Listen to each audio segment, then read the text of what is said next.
De hecho, me vine a vivir a la Ciudad de México para estudiar música. Estudié en Fermata en el Ok. 2001, güey. ¿Y cómo complementó el estudio, o sea, la parte teórica de la música a la parte intuitiva con la que empezaste, güey? Muy cabrón. ¿Sí? O sea, cuando estudié armonía, que ya me había enseñado en Culiacán un guitarrista amigo mío que quiero mucho, que se llama Nacho. Él me había enseñado armonía y un año antes. Y cuando llegué a Fermata se consolidó como ese aprendizaje de la armonía, ¿no? Del uso de los acordes. Me sirvió muchísimo para la composición. Y nada más estuve un año, de hecho. Ok. Pero son herramientas que uso hasta el día de hoy. O sea, están muy presentes todo el tiempo. O sea, sí sirve estudiar Claro. armonía musical y estudiar entrenamiento auditivo, por ejemplo. Eso me ha servido un montón. Reconocer intervalos melódicos, las distancias que hay de una nota a otra. Cuando tienes esos croquis Sí, sí, un sí. poco más solidificados, empiezas a tener como más habilidad pues, para navegar en la composición, ¿no? Y me sirvió muchísimo. Y luego lo demás autodidacta también, o sea, me ha servido, siempre digo cuando me preguntan cosas como no sé, como que gente que me dice qué tips le puedo dar como para componer canciones o algunos talleres que di en el pasado que me organizaban o que yo organizaba. Estuviste en Berkeley, ¿no? Estaba leyendo. Ajá, di como una pequeña, ¿cómo se llama? Como una clínica, Una clase, ajá, sí. hace ya como 10 años.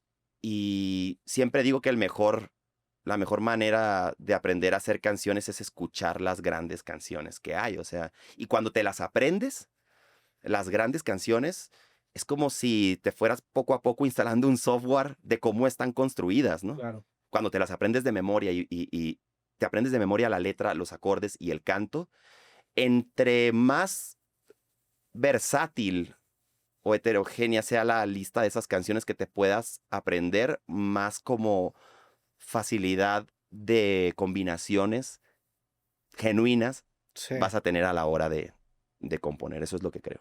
Sí, te descargas Exacto. como mapas, ¿no? Y Sí, ya tienes una biblioteca de patrones. Digo, para hacer eso tienes que tener talento, porque pues te tienes que aprender canciones que acaban siendo, no sé si a lo mejor sean muy retadoras, o sea, si tú las veas de esa manera, pero algunas son muy retadoras. sí, o sea, pero sí puedo llegar a entender cómo descargar todos esos patrones, pues te vuelve, como que te dota a ti mismo de una cantidad de recetas que ya fueron probadas antes, ¿no? Sí, y Y que muchas, trascendieron, que eso es lo más interesante. sobre todo lo que acabas de decir, que están probadas de Sí, alguna manera. O sea, la gente ya conquistaron a poblaciones, ¿no?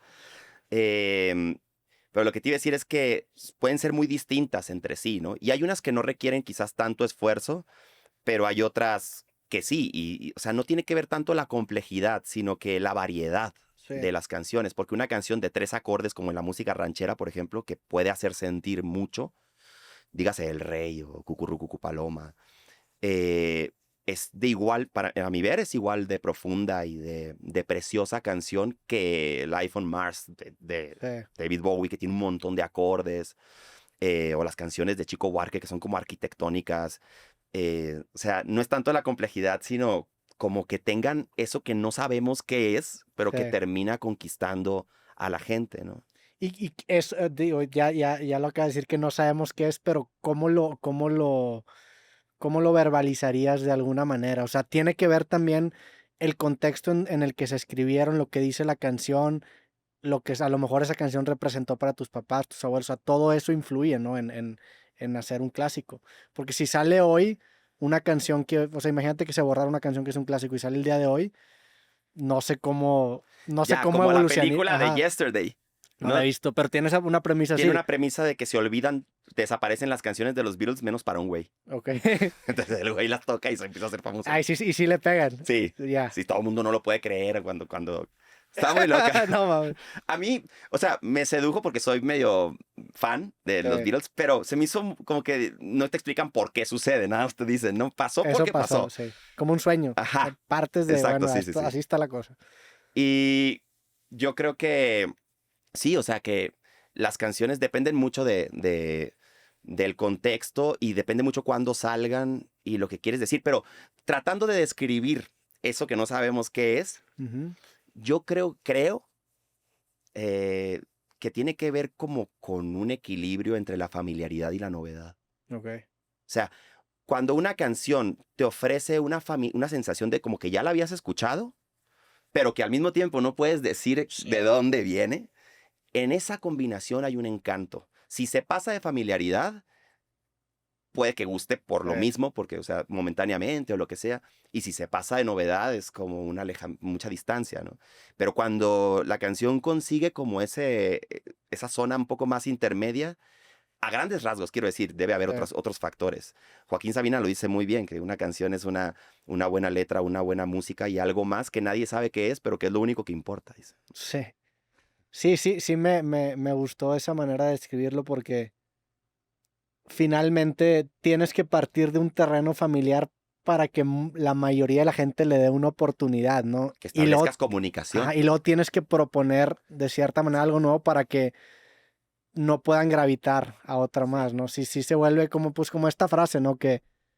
Y creo que incluso en la vida creativa como que a mí me gusta mucho navegar con esta idea de no estarle preguntando a la gente qué es lo que quiere ver o qué es lo que quiere escuchar, sino tú empezar a proponer, ¿no? O sea, la frase esta de Ford que decía que si le preguntaba a la gente qué quería le iban a responder caballos más rápidos, ¿no? Y sacas el auto, ¿no? Que tiene ese balance entre innovación, hacer algo disruptivo, pero también que no se sienta como algo alienígena que asuste a las personas, ¿no? Sí, o sea, tienes que entrar como en contacto, hablar un idioma que te puedan entender y al mismo tiempo proponer como un misterio suficiente que seduzca. Sí. Y ahí en ese inter, a mí las canciones que más me gustan tienen ese equilibrio perfecto. O bueno, como un equilibrio fuerte. Claro. Y el tema cósmico que hablamos hace ratito, ¿eso qué lo detonó? O sea, ¿cuándo te empezaste? Eso viene de mi interés por la poesía y de una afición por ver el cielo desde que era chico, no sé por qué. Siempre me ha gustado ver la luna, ver las estrellas y como que la noche estrellada. Esta idea de la noche estrellada, un poco vivo obsesionado, ¿sabes? Por esta imagen del cuadro de Van Gogh. Así, o sea, de la noche estrellada y ese como silencio cósmico. Sí. Me da una paz que yo me imagino que por eso regreso a esa imagen de distintas maneras, ¿no? La estoy buscando. Las estrellas, el cielo. Viene desde ahí, o sea, no viene de algo en particular o de algún artista que yo haya escuchado. No sé, sospecho que es como más mío, así. A mí se me hace bien interesante eso. También porque creo que es muy fácil que como que no lo consideres nunca y que vivas tu vida como en este mundo sin voltear a ver al cielo en ese sentido. Pero ya que empiezas a voltear a ver al cielo y realmente empiezas a internalizar y entender hasta donde podemos entender el lugar que tenemos en el universo, te empiezas a dar cuenta pues de lo pequeño que somos y eso te da humildad. O sea, eso de entrada te da humildad. Claro. Y creo que te permiten ver con otro lente todo lo que te está sucediendo en el día a día, ¿no? Y eso es algo aterrador en muchos sentidos, sí, pero también liberador, ¿no? En mi caso, qué curioso, yo creo que viene de ahí también, sí. De este vértigo que en algún momento me dio esta conciencia de decir, ¿qué es esto de existir, sí. ¿no? Entonces, es como lo del punto azul de Carl Sagan, sí. que aleja y dices, o sea, esta perspectiva que decías, ¿no? De vernos no en el ala de una galaxia, sino hasta en los multiversos, ¿no? Sí. Es como, humildad y también vértigo otra vez, ¿no? O sea, es como,